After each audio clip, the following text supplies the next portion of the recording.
ज्ञान के प्रभाव से मुझे पूर्व जन्म याद आ रहा है। ये बच्चा इसको हटा दे।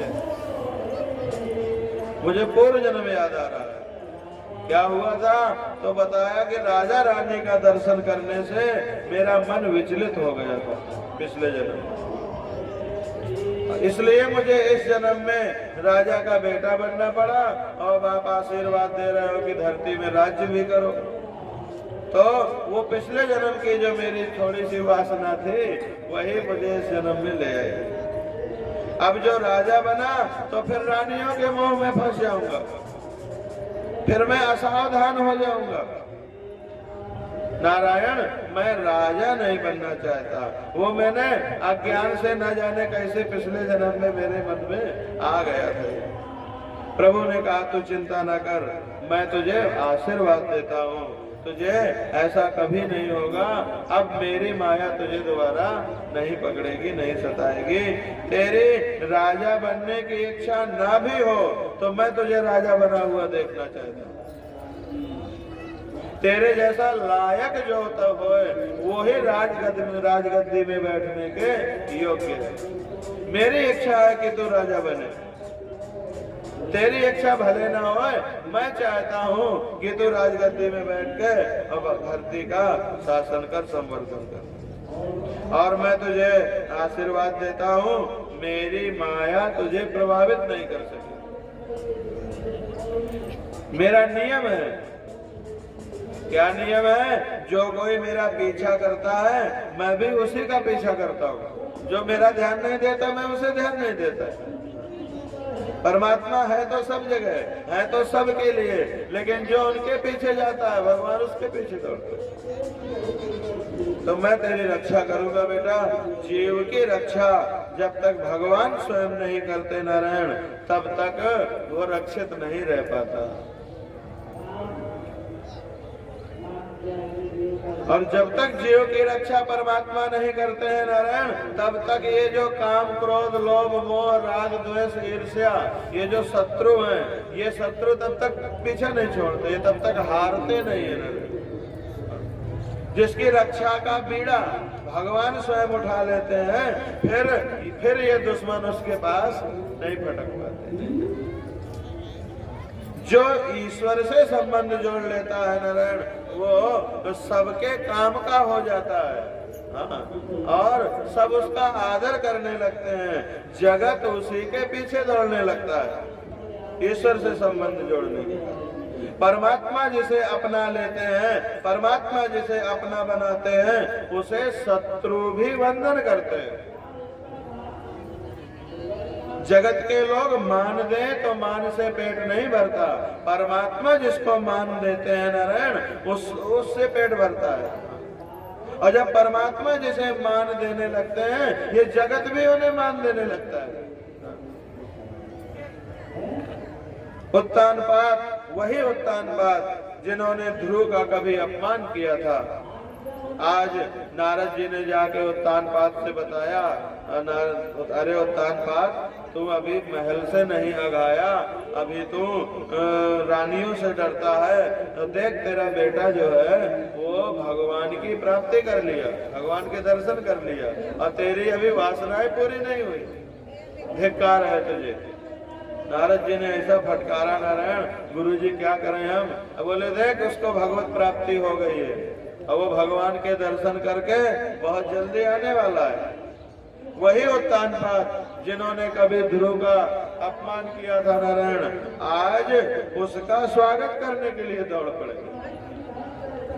वे सोचते हैं कैसा बालक है मेरा, मेरे 5 वर्ष के बालक ने भगवान का दर्शन पा लिया, और मैं ऐसी आधी जिंदगी गुजार चुका नारायण, और ऐसी जिंदगी गुजारा कि मैं सुरुचि की माया में फंसा हुआ हूं। धिक्कार है मुझे। कहाँ है मेरा बेटा? अब याद है, सेवक पता लगाओ कहाँ है।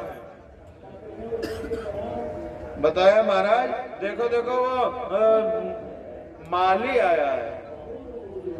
माली ने आके बताया महाराज आपका बेटा मेरे बगीचे के पास से चला आ रहा है, अपने कंठ का हार उतार के माली को दिया है। दौड़ के राजा रथ में बैठ के राजा गए हैं बगीचे की तरफ। ध्रुव बालक की दृष्टि अपने पिता पर जहां से पड़ी है वहीं से नारायण भूमि में लौट करके पिता को प्रणाम किया।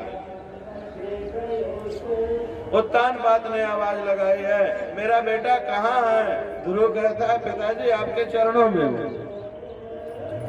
वो लौटे हुए थे।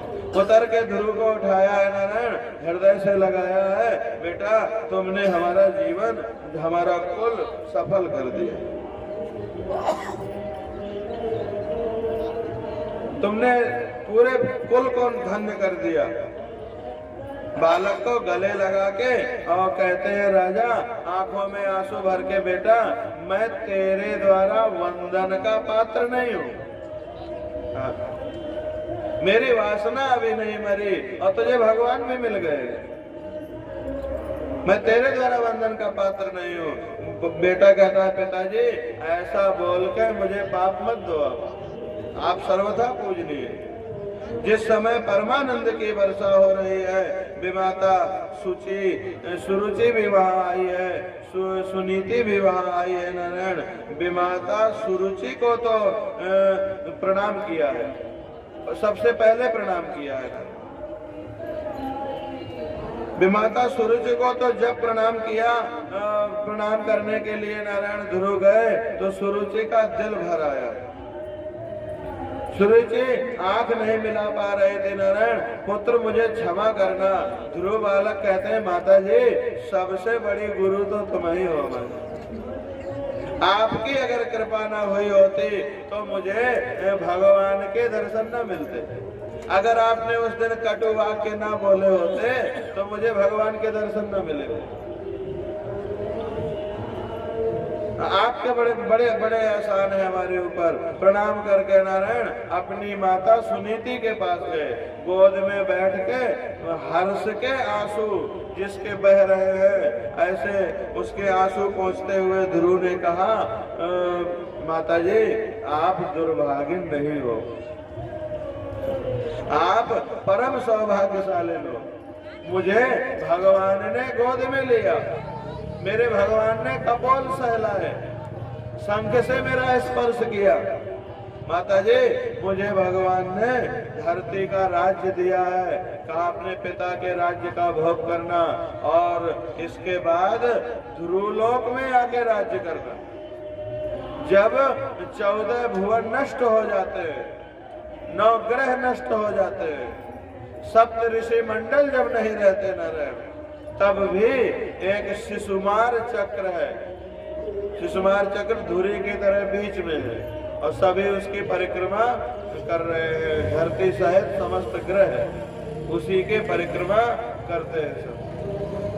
तो सब नष्ट हो जाते हैं नारायण, लेकिन शिशुमार चक्र कभी नष्ट होता नहीं है। ब्रह्मलोक भी जब नहीं होता है तब भी शिशुमार चक्र होता है।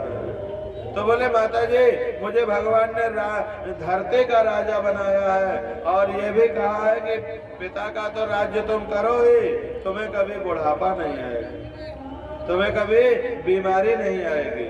और ये भी वरदान दिया है कि तुम्हारी माँ भी तुम्हारे साथ साथ सुखी सुखी जिएगी। जब तक तुम रहोगे वो भी शरीर सहित ध्रुवलोक में रहेगी। तो माता जी आप दुर्भाग्य नहीं हो, आप तो परम सौभाग्यशाली हो। ऐसा कह के आनंदित हुए हैं सभी नारायण। बेटा आज तुमने भगवान का दर्शन किया है, सब लोग चाहते हैं कि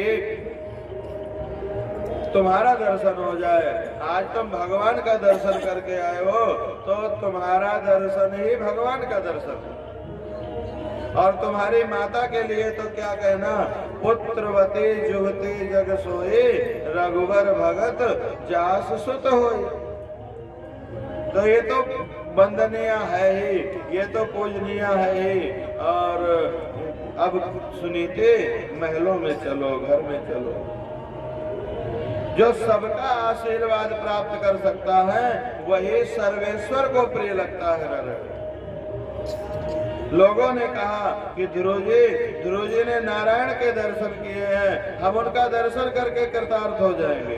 ध्रुव की नगर यात्रा का आयोजन किया गया है। ध्रुव जी को हाथी में सवार होने के लिए कहा गया तो उन्होंने कहा मैं अकेला सवार नहीं हो सकता, मेरे भाई उत्तम को भी पास में बिठाओ। उत्तम पास में बैठेगा तभी मैं बैठूंगा। उत्तम को हाथी में पहले बिठा करके नारायण ध्रुव बाद में सवार हुए हैं, जो अपने भाई बहनों में, नाते रिश्तेदारों में परमात्मा का दर्शन नहीं कर सकता नारायण, जो उनकी सेवा करके ये नहीं सोचता कि मेरा भला होगा, उसको मूर्ति की सेवा करे से कुछ मिलने वाला नहीं है। उनमें भी भगवान देखे तब मूर्ति में भगवान देखे। तो मूर्ति आदि में भी भगवान का दर्शन तभी संभव है जब अपने आश्रित जितने लोग हैं उनमें भी भगवत दर्शन होता रहे। तो सुरुचि या पश्चाताप करने लगी नारायण, सुनीति के चरणों में मस्तक नवा करके और रोने लगी, गलती मानने लगी कि मुझसे भूल हो गई, मैंने आप लोगों का अपमान किया। और उसके आंसुओं के साथ साथ उसके मन का जो मैल था वो भी धुल करके सब निकल गया। ध्रुव का राज्याभिषेक कर दिया गया नारायण, और भ्रमी के साथ में विवाह किया गया। एक बार उत्तम शिकार खेलने के लिए वन में गया, वहाँ यक्ष के साथ युद्ध होने लगा और उसकी मृत्यु हो गई। ऐसा दुखद समाचार जब ध्रुव के पास पहुंचा तो भीषण युद्ध करके वो यक्षों का संहार करने लगे। उस समय ध्रुव के पास ध्रुव के बाबा मनु भगवान पधारे।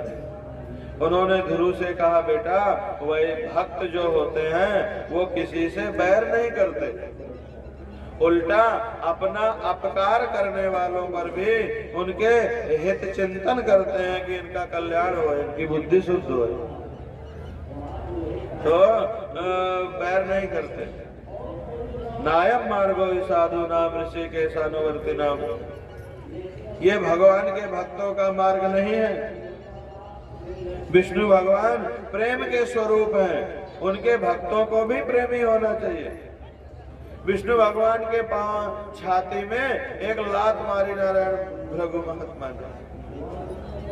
शंकर जी के पास गए, शंकर जी ने खदेड़ लिया और फिर गए विष्णु भगवान के पास। विष्णु भगवान के समीप जाकर के और लेटे थे भगवान, तो कहा जब देखो तब लेटे रहते हैं और लक्ष्मी जी से घोड़ भिजवाते रहते हैं, इनको और कोई काम ही नहीं है, तो जाके गुस्से में हमेशा पड़े रहते हो। एक लात मारी छाती।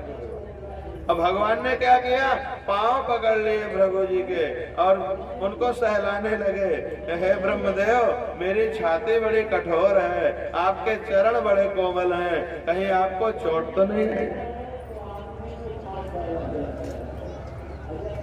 शिवजी वैराग्य के स्वरूप हैं। अति प्रेम और अति वैराग्य दोनों का निर्वाह कठिन है नारायण।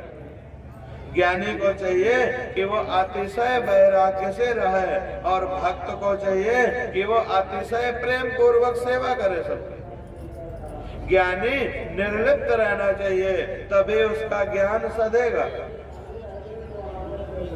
ज्ञानी को चाहिए वो वैराग्य युक्त रहे, हमेशा कहीं भी लिप्त न हो। और वही भक्तों को चाहिए नारायण कि वो सबके अंदर भगवान का दर्शन करते हुए सेवा भाव रखे, प्रेम करे सभी से। तितिक्षया करुणया मैत्र्या मैत्र्या चाखिल जंतुषु समत्वेन च सर्वात्मा भगवान संप्रसीदति। संप्रसन्ने भगवती पुरुषः प्राकृतैर्गुणैः विमुक्तो जीव निर्मुक्तो ब्रह्म निर्वाण मृच्छति। अपनों से बड़ों के प्रति सहनशीलता रखो। वो कुछ बोलेंगे, कुछ कहेंगे, उस पर नारायण थोड़ी सी सहने का भाव रखो। धूप ज्यादा होती है तो सहना नहीं पड़ता, वही धूप है जो अन्न तुम्हारे लिए पकाती है। इसलिए ज्यादा होने पर भी लोग धूप को सहते हैं कि नहीं सहते। ठीक इसी तरह माता पिता अगर बड़े हैं, अगर वो कबो थोड़ी बहुत धुपियाए जाए तो उसको नारायण सहन करना चाहिए, गर्मा जाए। तितिक्षया करुणया मैत्र्या चाखिल जंतुषु समत्वेन च सर्वात्मा भगवान संप्रसिद्धति। छोटों के प्रति दया का भाव रखो। छोटों के प्रति, छोटे अगर गलत भी करें नारायण तो उन पर क्रोध उचित नहीं है। ये समझो कि इसके पास अभी बुद्धि की कमी है, समझ की कमी है, ये उचित अनुचित नहीं जानता है, इसलिए गलत करता है। छोटे के प्रति दया का भाव रखना चाहिए और जो अपने समान होए उसके प्रति मैत्री का भाव रखो। समस्त जीवों के साथ समान वर्ताव करने से सर्वात्मा श्री हरि जो है वो प्रसन्न हुआ करते हैं। तितिक्षा से सहनशीलता, सर्वजन के प्रति करुणा, जगत के प्रत्येक जीव से मैत्री, इन 3 गुणों से संपन्न व्यक्ति सुखी रहता है और उसी पर भगवान प्रसन्न होते हैं। तितिक्षा सहनशीलता हो, तितिक्षा हो माने सर्दी गर्मी, सुख दुख, मान अपमान, ये जीवन में आते रहते हैं। सबके प्रति करुणा का भाव, जगत के प्रत्येक जीव के प्रति मैत्री का भाव हो। सबके मित्रता का, मित्र का मतलब क्या होता है? जो अपने साथी का भला चाहे, कल्याण चाहे। तो पूरे जगत के प्रति मैत्री भाव रखो नारायण। जीव जीव का, प्रत्येक जीव का कल्याण करो। सर्वे भवन्तु सुखिनः। प्रत्येक प्राणी के प्रति स्वभाव रखने से प्रभु प्रसन्न होते हैं नारायण। और प्रभु जिस पर प्रसन्न होते हैं, परमात्मा के प्रसन्न होने से प्राकृतिक गुणों और इस शरीर से मुक्त होकर के पुरुष सुख स्वरूप ब्रह्म की प्राप्ति कर लेता है। मनु के उपदेश सुन करके ध्रुव ने युद्ध करना बंद कर दिया नारायण और लौट करके अपने घर आए हैं। कुबेर ने उनको अपना मित्र मान लिया उसी दिन से नारायण। दोनों में मैत्री हो गई, बहुत सारी भेंट लेकर के घर आए हैं। अपने पुत्र को राजगद्दी में बैठा करके नारायण और फिर ध्रुव जी भी तपस्या करने चले गए बुढ़ापे में अपने। हालांकि बुढ़ापा जवानी उनकी हमेशा वही उम्र वही अवस्था रही, वृद्धावस्था तो आई नहीं, लेकिन जीवन के अंतिम काल में वो तपस्या करने चले गए। अब तपस्या करते उनको जो आयु थी 36,000 वर्ष वो बीत गई नारायण। अब जब आयु पूरी हो गई तो वैकुंठ से विमान आया है, आओ महाराज बैठो, चलो वैकुंठ में। जब विमान आया नारायण तो ध्रुव ने कहा थोड़ी देर रुको भाई, अभी हम नहा धो लें, स्नान कर लें, संध्या वंदन कर लें, जो कुछ है हमारे पास थोड़ी बहुत वो दान कर दे ब्राह्मणों को, इसके बाद जाए।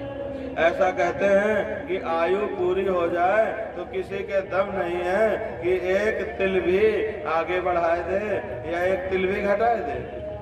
लेकिन ध्रुव जी ने वो नियम भी फेल कर दिया। उन्होंने कहा तनिक रोको भाई, अभी नहीं, हम नहा धो ले तब चलेंगे। उन्हें खड़ा रहना पड़ा ना।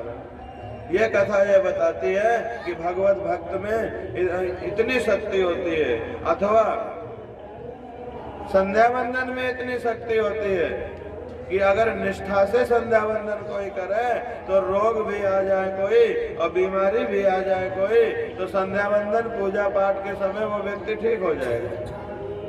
उस समय उसको लगेगा कि हाँ मैं ठीक हूँ, और बाद में फिर भोग प्रबल होगा तो फिर चाह बहने लगेगा।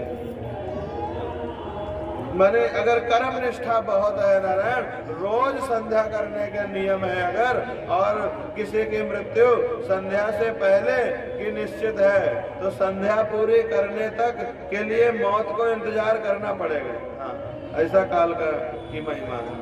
कभी ये रोज करता था, अभी नहीं किया है, कर ले तो ले चले। कितने उपनिषद पढ़ने वाले महात्मा पाठ करके नारायण शरीर छोड़। तो नारद जी संध्या इत्यादि करके और जब जाने लगे नारायण तो मृत्यु आ गए। मृत्यु ने कहा महाराज ये मृत्यु लोक है, बिना हमसे साइन कराए यहाँ से जाना नहीं हो पाता, हमसे मिले बिना नहीं जा सकते। हमारा भी कुछ काम शेष है। तो ध्रुव ने कहा तुम्हारा क्या काम है, हम सबको मारते हैं। ध्रुव ने कहा कि नारद जी तो बता रहे थे कि भक्त को कोई मार नहीं सकता, तो तुम जो है हमें मारने चले हो। तो बोले देखो महाराज, आप ऐसे भक्त हैं कि अगर आपकी इच्छा ना हो तो हम आपको छू भी नहीं सकते, लेकिन तनिक हमारी भी मर्यादा बनी रहा है ना, कि लोग कहेंगे कि बिना मिले चला गया, मृत्यु का जोर नहीं चला। तो ध्रुव ने कहा अगर तुम्हें अपनी इज्जत बचानी है तो अपना सर नीचे को झुकाओ, इस रथ में सीढ़ी नहीं है, ऊंचा है रथ, तो हम तुम्हारे मस्तक में पांव रख के और रथ में चढ़ जाएंगे, इतना ही हमारा तुम्हारा मिलना हो सकता है। और इसी को कह देना चारों तरफ कि ध्रुव हमसे मिलके गए थे। तो मृत्यु मूर्धन पदम दत्वा, मृत्यु के मस्तक में पद रख करके नारायण ध्रुव आरुरोहाद्भुतम ग्रहम आया, आरुरोहाद्भुतम पदम, दोनों वाक्य हैं उसमें। तो मृत्यु के सर में पांव रख करके नारायण उस अद्भुत पद को ध्रुव ने प्राप्त किया है, जो आज भी है भैया और पहले भी था और हमेशा रहेगा। रोज उस ध्रुव का प्रातः काल उठ के दर्शन करना चाहिए। जो कोई आकाश में रोज सप्त ऋषियों का दर्शन करते हैं और ध्रुव तारा का दर्शन करते हैं, उनकी और उनके वंश की बुद्धि शुद्ध रहती है।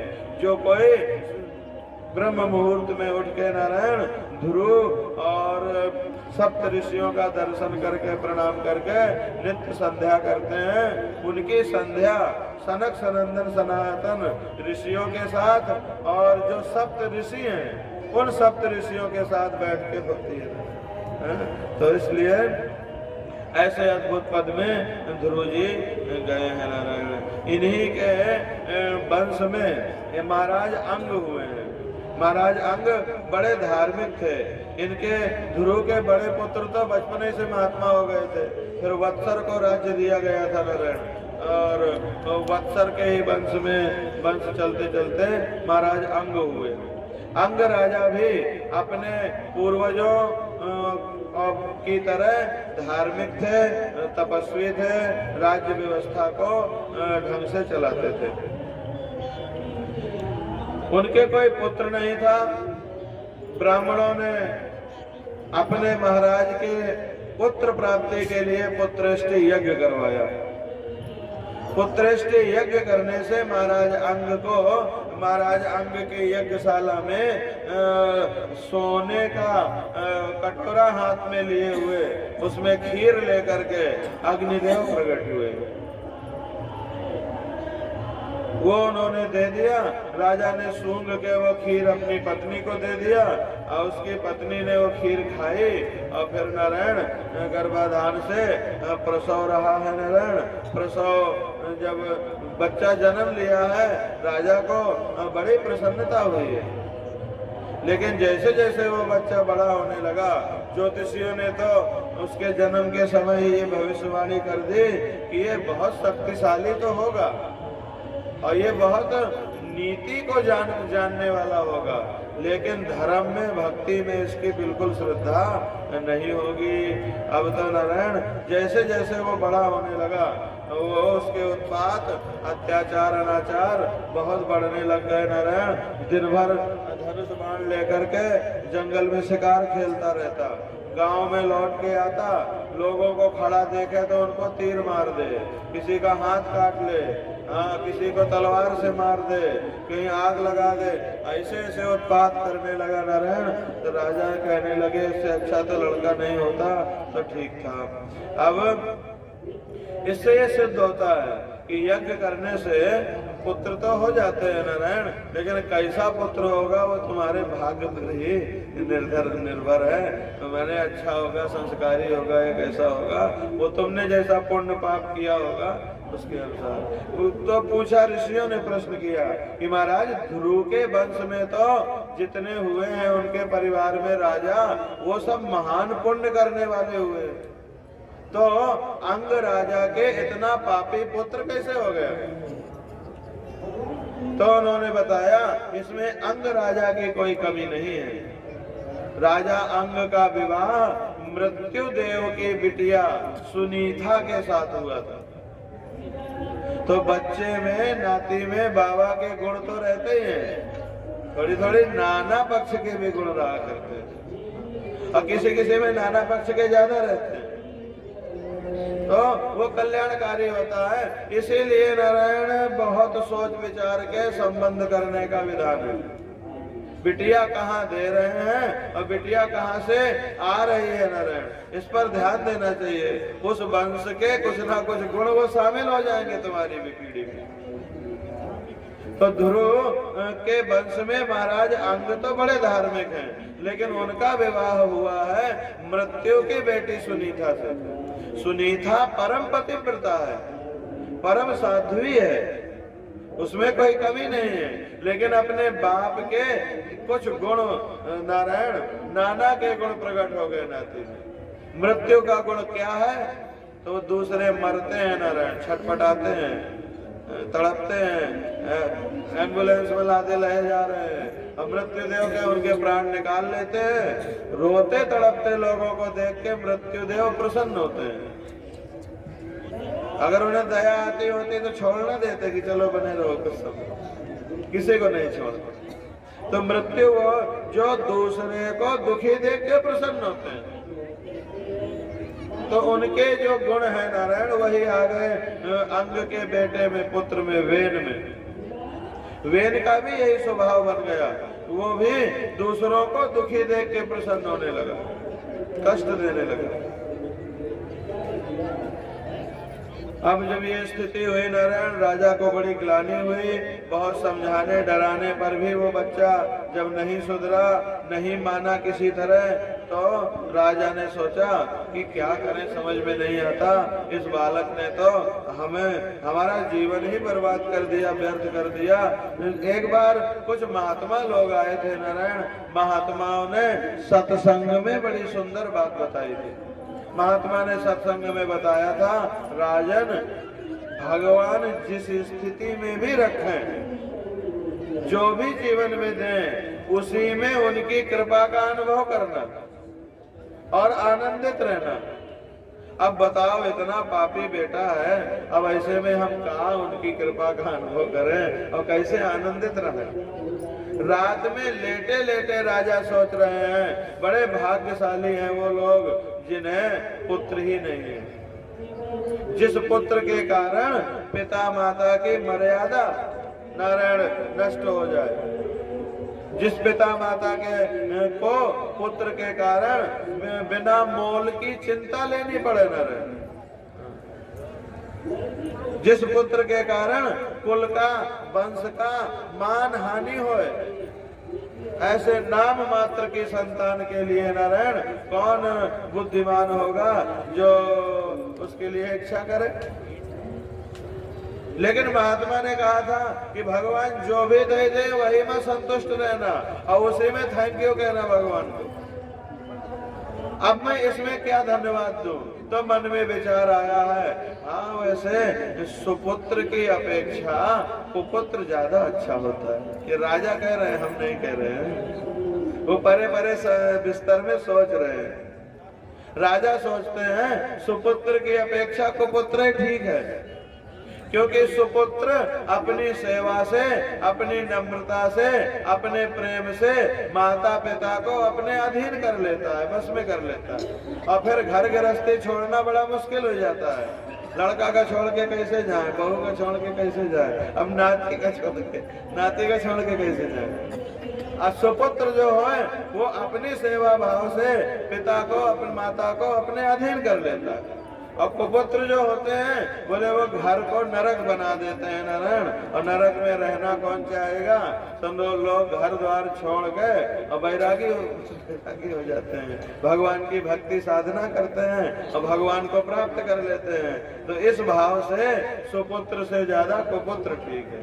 तो ये विचार करके नारायण सब कुछ छोड़ के राजा रात में ही चले गए, सब छोड़ के, और अपने ही नगर के एक बड़े भारी पहाड़ की गुफा में जाके घुस गए और वहीं भगवत चिंतन करने लगे, तपस्या करने लगे, भजन करने लगे। सवेरे रानी ने मंत्रियों को बताया, मंत्रियों ने चप्पा चप्पा खुजवा लिया नारायण, पूरी धरती में ढूंढा, राजा का कहीं पता नहीं लगा। जैसे कुयोगी लोग जो होते हैं, अधकचरे योगी जो होते हैं, वो परमात्मा को संसार भर में खोजते हैं, ढूंढते हैं, मिल जाए और अपने हृदय में झांक के देखते नहीं।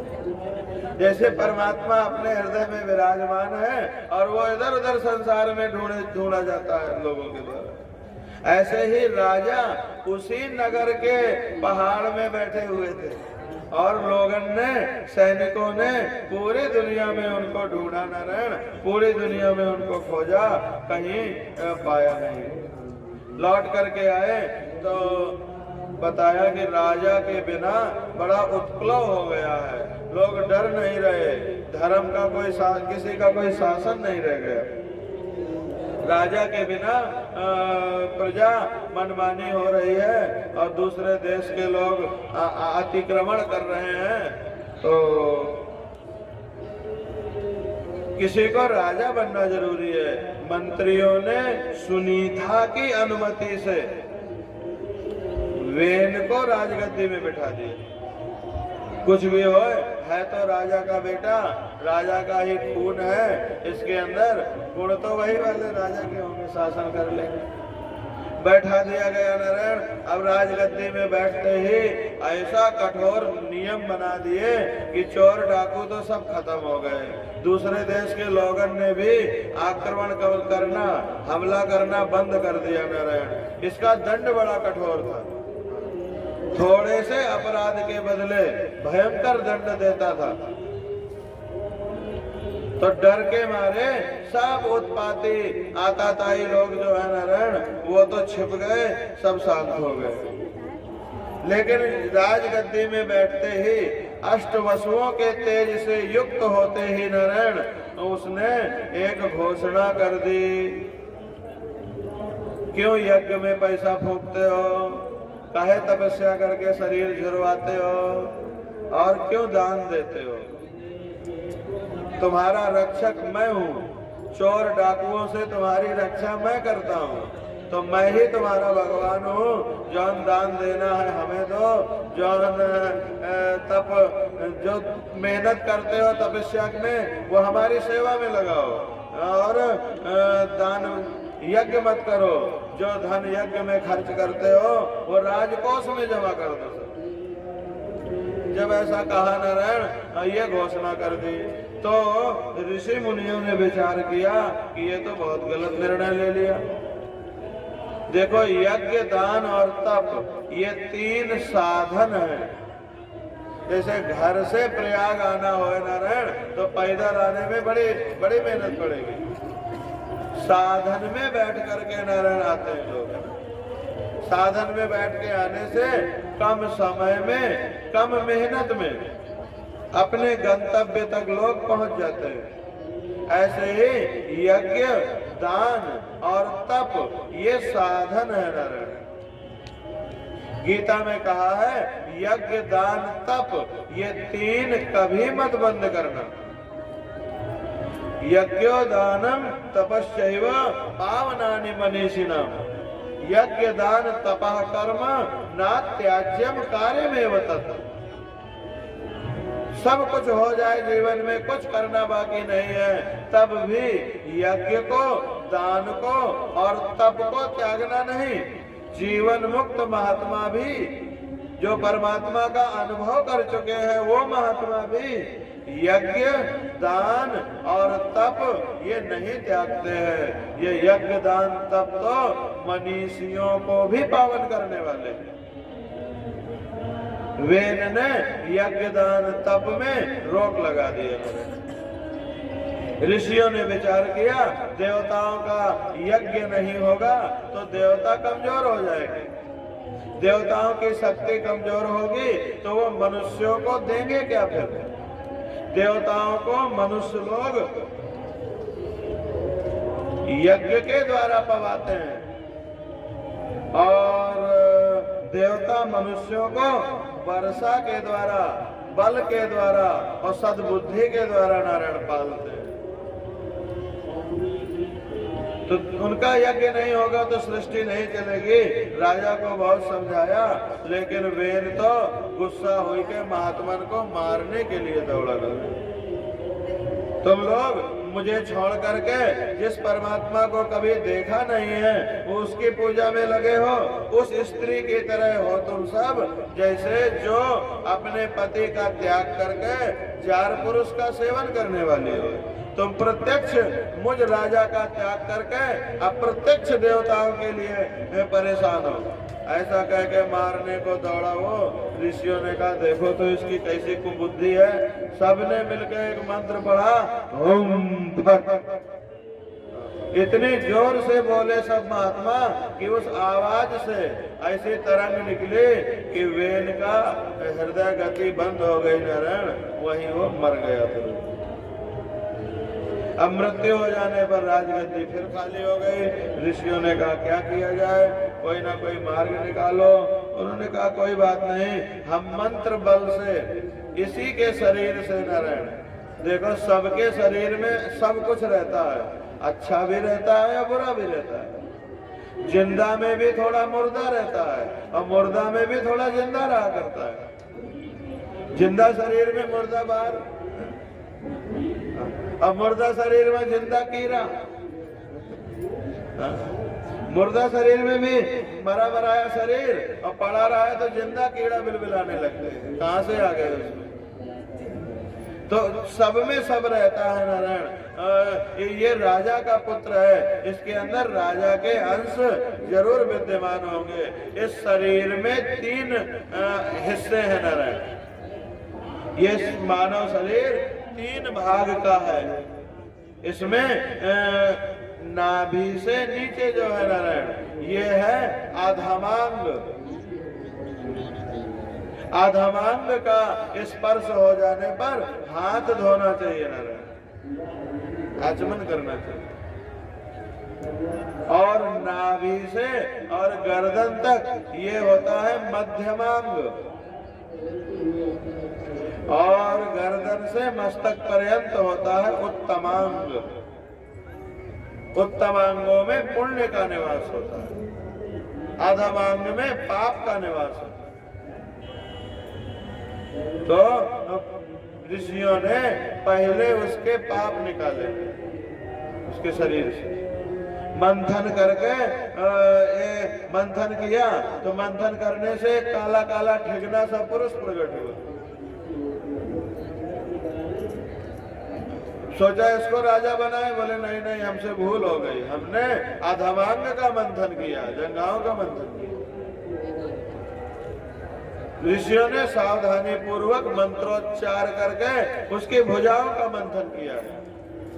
भुजा से मस्तिष्क का संबंध होता है नारायण। सो वहाँ मस्तिष्क प्रधान, ज्ञान प्रधान, वेदांत वेद्य, और हृदय से भी भुजाओं का संबंध होता है नारायण। इसलिए वो जो भक्तों के सर्वाधार हैं परमात्मा नारायण, जो राजाओं के अंदर उनका तेज बन के, उनका ओज बन के, शासन बन करके जो धरती पर राज शासन करते हैं, वो परमात्मा उनकी स्तुति करे, वो प्रकट हुए और उनके पुत्र के रूप में उनके शरीर से ही निकले, इसलिए वेन कुमार कहलाए। भगवान श्रीमन नारायण ही प्रथु भगवान के रूप में वेन के शरीर से प्रकट हुए हैं। बोलिए प्रथु नारायण भगवान की। प्रथु के साथ में उनकी नित्य अंग संगनी भगवती लक्ष्मी जी जो है वो भी उनके साथ में प्रकट हुई है। तो प्रथु और अर्ची के रूप में भगवान श्रीमन नारायण आए हैं। और ऋषियों ने, विद्वानों ने वेद मंत्रों से भगवान की स्तुति करी है, देवताओं ने बाजे बजाए हैं, पुष्प वर्षा हुई है। वेन के राज्य में धरती में यज्ञ नहीं होते थे, दान नहीं होता था, तप नहीं होता था नारायण। तो धरती ने अन्न, रत्न और औषधियां अपने अंदर छिपा ली थी। जब पाप बढ़ जाता है तो धरती इन चीजों को छिपाने लगती है अपने, तो उसको छिपा लिया था नारायण। पृथु भगवान जन्म लिए हैं, सब ऋषि मुनि स्तुति करते हैं, हे प्रभु धरती ने औषधियों को, अन्न को, रत्नों को छिपा लिया है, लोग बड़े दुखी हैं, आप कृपा करें। भगवान ने प्रसन्न होकर के और यज्ञ शुरू करवाया, नारायण दान शुरू करवाया, तप करना शुरू करवाया, बड़े बड़े यज्ञ होने लगी चारों तरफ, खूब लोग दान देने लगे और लोग अपने अपने कर्म रूपी तप में नियुक्त हो गए। और इसके बाद भगवान ने पृथ्वी को संबोधित करते हुए कहा, आई धरणी, तुम संसार वालों को अन्न, रत्न और औषधियां क्यों नहीं देती? धरती ने कोई जवाब नहीं दिया। जब धरती कुछ बोली नहीं तो धरती कहाँ बोलती है सबसे? जैसे साधारण लोगों से नहीं बोलती, ऐसे उनसे भी नहीं बोली। और जब नहीं बोली तो हाथ में धनुष बाण लेके खड़े हो गए। तूने मुझे कोई साधारण जीव समझ के रखा है? वसुधे त्वाम हनिष्यामि, कहीं कहीं बधिष्यामि भी लिखा है। वसुधे त्वाम बधिष्यामि मत शासन परांगमुखी, मेरे शासन में तू परांगमुखी होती है, मैं तेरा वध कर डालूंगा। मेरे बुलाने पर भी तू बोलती नहीं है। अब तो धरती को जब ये लगा कि ये तो भगवान है, तो धरती गाय बनकर के भागी, गाय बनकर के भागी। जहां जहां भी धरती गई, भगवान धनुष बाण लिए वहीं वहीं खड़े उसको दिखाई दिए। अंत में हाथ जोड़ के कहा कि महाराज, जो श्रेष्ठ पुरुष होते हैं वो कभी स्त्री को मारते नहीं हैं, और आप तो महापुरुष हो, और महापुरुष नहीं पुरुषोत्तम हो नारायण। तो पुरुषोत्तम होकर के और जगत से मैं सताई जाती हूँ, तो आपके चरण में आती हूँ कि रक्षा करो, और आप ही धनुष बाण लेके मारने को खड़े हो जाओगे तो मैं कहाँ जाऊंगी? भगवान ने कहा, तू गाय बन के खड़ी है इसलिए नहीं मार रहा, बस ये जाने।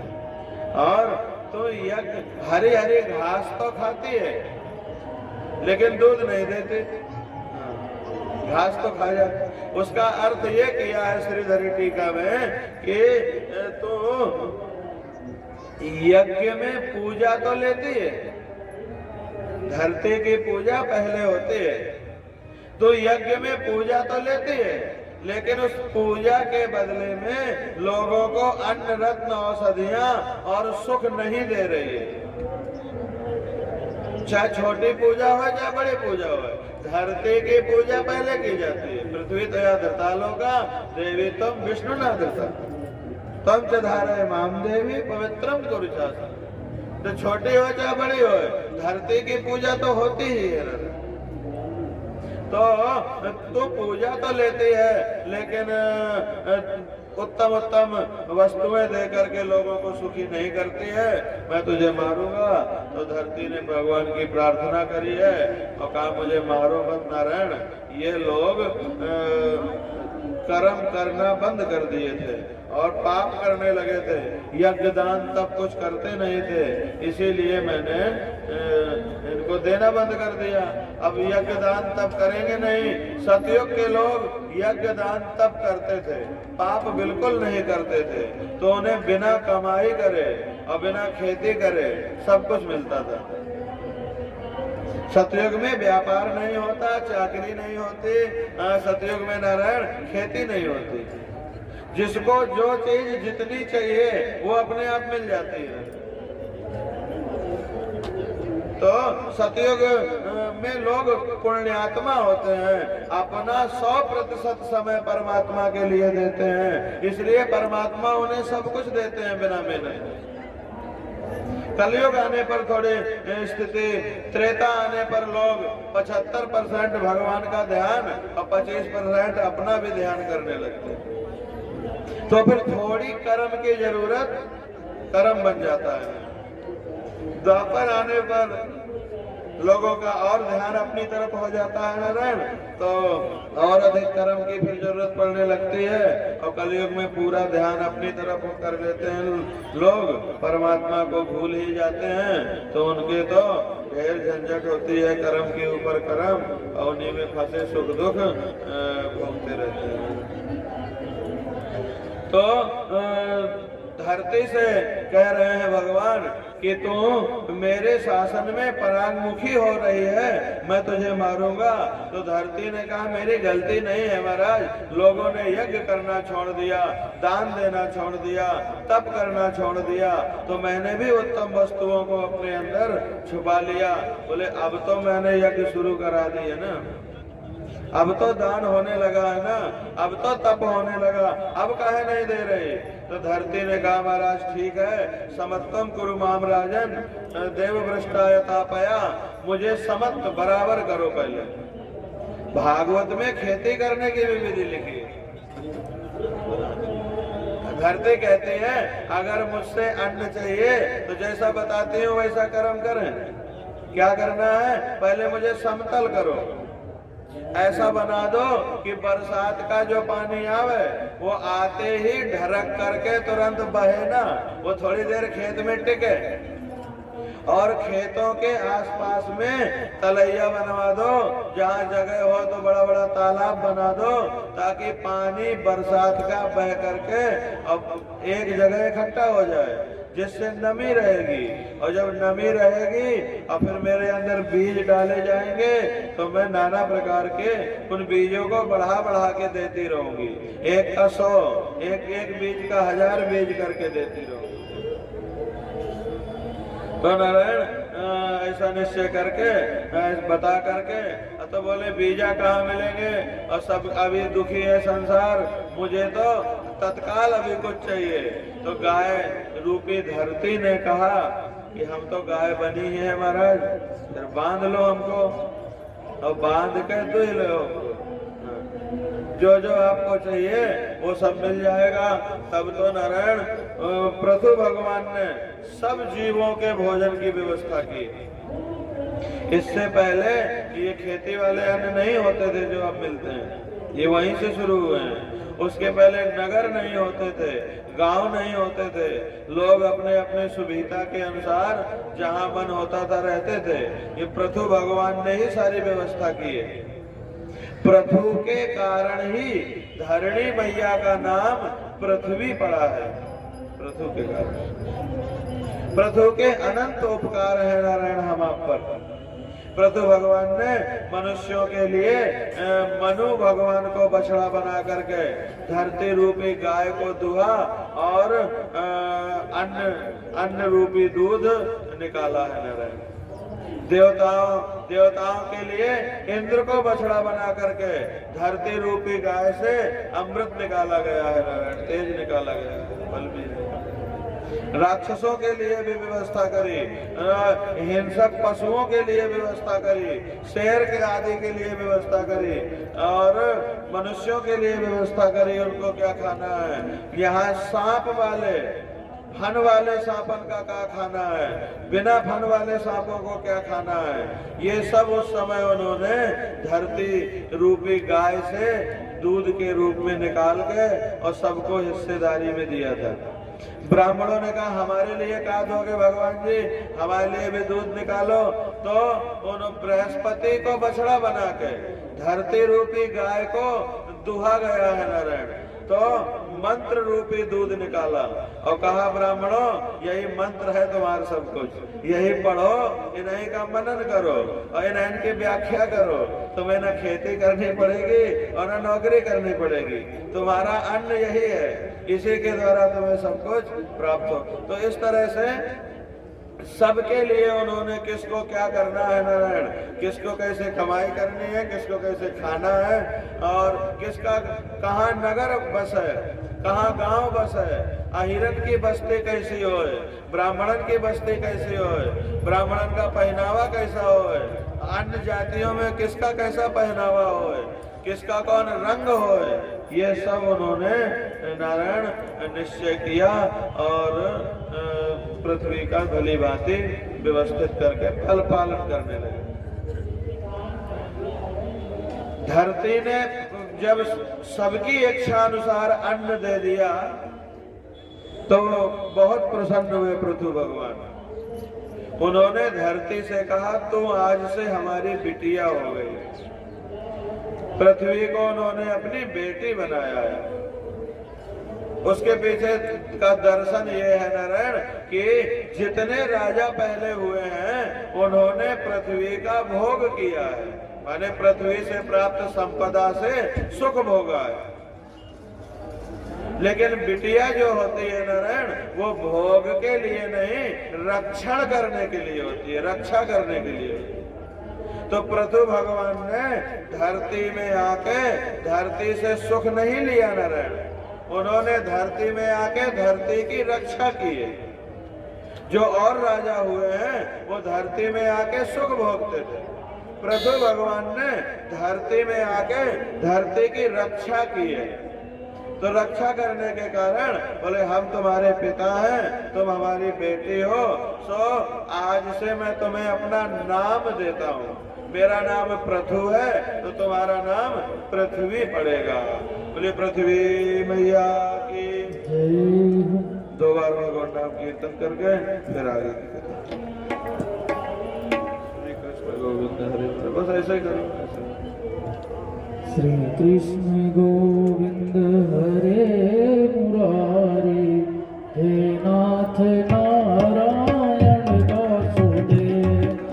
श्री कृष्ण गोविंद हरे मुरारी, हे नाथ नारायण वासुदेव।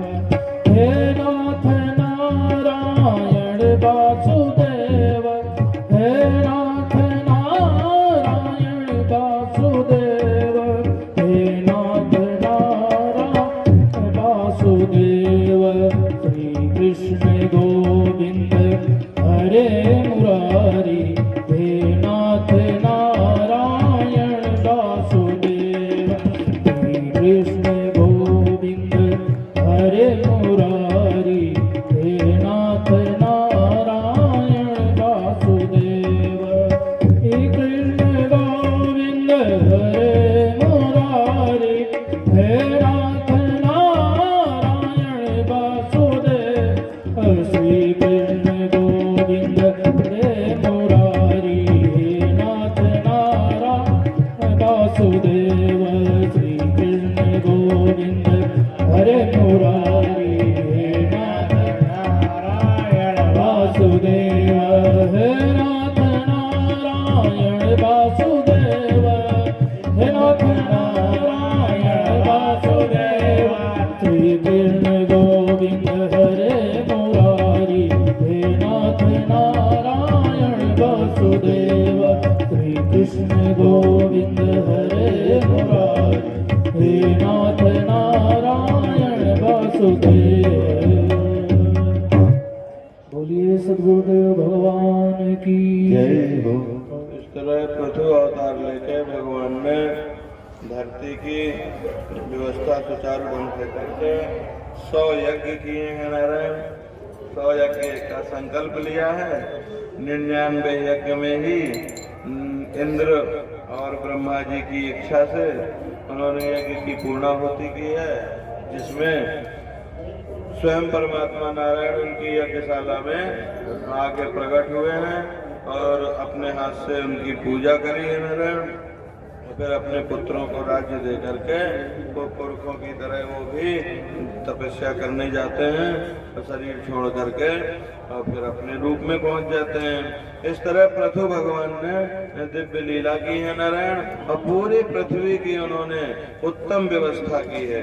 इन्हीं के वंश में प्राचीन वर्ही राजा हुए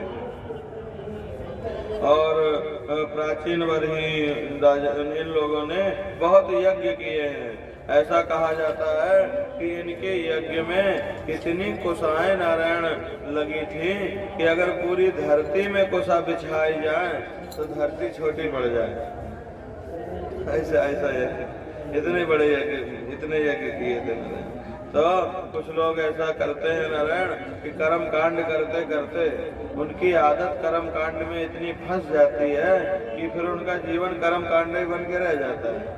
हाँ, कर्म कांड अच्छा चीज है, बिना कर्म कांड के किसी का कल्याण नहीं होता है। हम लोग कर्म कांड के ही पक्षधर हैं, लेकिन प्रसंग में जो आया है वो बता रहे हैं कि कुछ लोग कर्म कांड में इतना फंस जाते हैं कोरी क्रियाओं में कि इनका परिणाम से मतलब सीढ़ी चढ़कर के नारायण छत में पहुंचा जाता है। सीढ़ियों से चढ़ के छत में पहुंचा जाता है, छत में पहुंच के सीढ़ी का त्याग कर दिया जाता है। सीढ़ी पकड़ के बैठे रहोगे तो छत का सुख नहीं मिल पाएगा। ठीक इसी तरह बने बनाए कर्म लकीर पकड़ के नारायण वही कर्म कांड में ही अटके रहो लटके रहो तो इससे उन्नति नहीं होगी। करना वो भी है, उसका त्याग नहीं करना, लेकिन किसका क्या लक्ष्य है, लक्ष्य में पहुंच के सीढ़ी तो छोड़नी ही पड़ेगी। तो बहुत यज्ञ किए नारायण, इन्हीं के वंश में प्रचेता गण हुए, वो भी अपने पुरखन की तरह यज्ञ काम में लग गए। अब वो भी यज्ञ के ऊपर यज्ञ करने लगे, अनेकों हिंसक यज्ञ किए। नारद जी ने देखा कि इनकी खोपड़ी जो है वो कर्म कांडे में पूरी तरह लगी हुई है, इनमें ब्रह्म विचार ब्रह्म बोध नहीं है। इतने यज्ञ कर डाले इन्होंने और अभी भी उसी में लगे हैं और यज्ञ में बड़ी हिंसा होती है।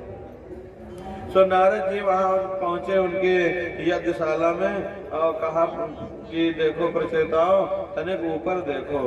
ऊपर देखा जब उन लोगों ने तो वहाँ बड़े बड़े मुंह वाले डरावने डरावने राक्षस मुंह फाड़ फाड़ के और राजा की तरफ देख के प्रचेताओं की तरफ चिल्ला रहे थे और मुंह बाए खड़े थे उनकी तरफ आकाश में। बोले ये क्या है गुरुजी? तो नारद जी ने कहा ये सब वो लोग हैं जिनको तुम्हारे पुरखन ने और तुमने यज्ञ के निमित्त सताया है, हिंसा करी, जिनकी हिंसा की है ये वो लोग हैं। यज्ञ में दो तरह की हिंसा होती है। एक हिंसा वो होती है नारायण जो जीव को काट के करते हैं लोग, कई यज्ञ में काटते हैं जीवों को। और एक हिंसा वो होती है कि राजा महाराजा बड़े आदमी होते थे, मजूरन को बुला लिया और काम करवाते रहे, एक महीना काम करवाया और बाद में 100 रुपया दे के कहा भाग यहाँ से चलो। अब वो बेचारा गरीब आदमी वो क्या कर लेगा, वो कुछ कह भी नहीं सकता है। तो अब बोले वो यज्ञ हिंसा की यज्ञ हो गई। और जैसे किसी का राजा लोग जो है कहा कि भेज दो इतना तिल, भेज दो इतना चावल, यज्ञ होनी है। अब इच्छा भी ना हो देने की नारायण, फिर भी सेठ का अपन बाजार बचानी है तो देना पड़ेगा उसको। तो बोले वो जो धन लगा है यज्ञ में वो सब हिंसा प्रधान यज्ञ है ना, किसी को दबा के, किसी का मन मार के, किसी को दुखी करके जो वो हिंसक यज्ञ होते हैं। तो बोले ये इंतजार कर रहे हैं कि तुम मरो और मर के स्वर्ग जाओ।